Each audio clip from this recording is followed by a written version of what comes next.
It's incredible to me just how dependent my video making schedule is upon when I have stuff I need to study for. So I'm sure, as the vast majority of you know, the beautiful, haunting, gorgeously written The Fault in Our Stars has been recently adapted to an equally haunting, beautiful, and emotionally touching film.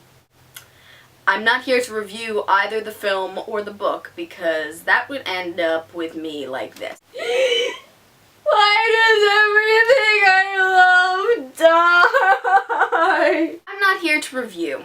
I'm here to argue. Specifically, I'm here to argue a point I've seen in so many gosh darn reviews of this book and movie. So the main thing that various reviewers and internet people who think that they know what they're talking about make in saying that they dislike this movie and think it's a bad movie and think that the book is poorly written, their main point is saying that teenagers don't actually talk like that. There are absolutely no teenagers in real life that articulate and self-aware. Every teenager I know walks around with their pants around their ass yelling swag YOLO. I call bullshit. John Green, you're a terrible writer. And I know that this isn't what those people mean when they say that review, and I know they're not trying to be asshats. But frankly, the thing that I picture when people start talking like that is this. These silly teenagers cannot be this articulate in real life. They all dress like they're going to have sex with each other and take too much pot and haven't read enough Shakespeare in order to be able to form a coherent opinion in my eyes. Now, Mildred, get me some scotch while I talk about the decline of the youth of today. And as a teenager myself, that image and that implication that I can't be an informed citizen of the world just because I have been around this earth for only 16 years, that pisses me off a lot. Like, incredibly a lot. Trying to say that a teenager can't be articulate and informed just because of their age is like trying to say that you can't be as intelligent because of your eye color. It's bullshit and it makes no sense. Maybe this is just me, but me and the other teenagers that I know, we're in school.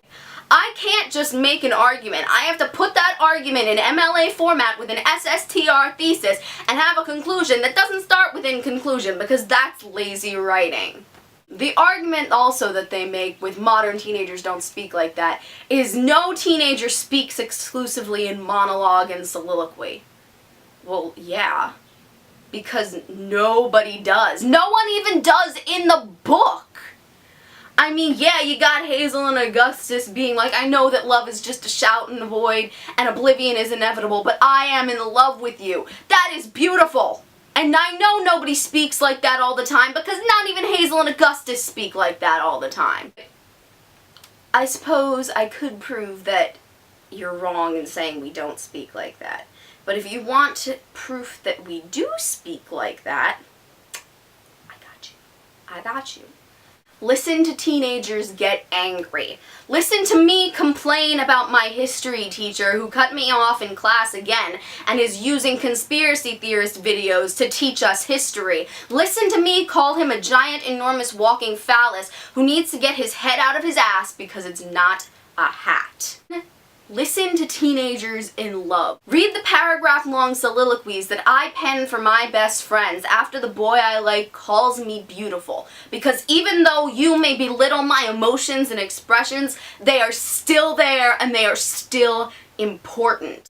Listen to teenagers in pain. Listen to our 3 a.m. conversations where we hash out everything that is wrong with us. Listen to our depression. Listen to our disorders. Listen to our secrets.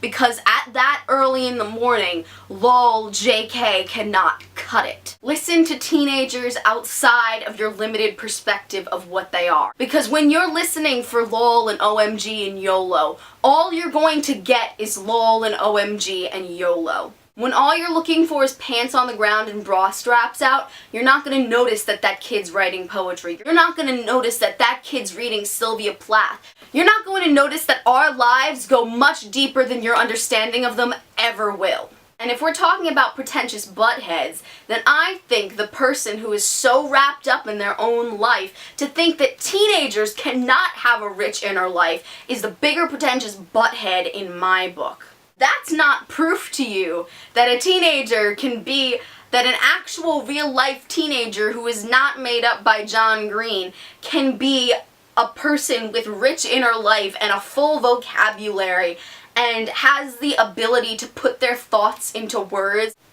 outside of acronyms you barely understand, then I don't know what else I can do to prove it to you. I'm going to link some people that I like around here who gasp are teenagers and gasp are much more articulate than I am.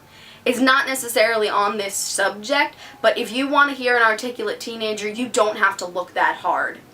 Maybe you're just not hanging out with the right teenagers.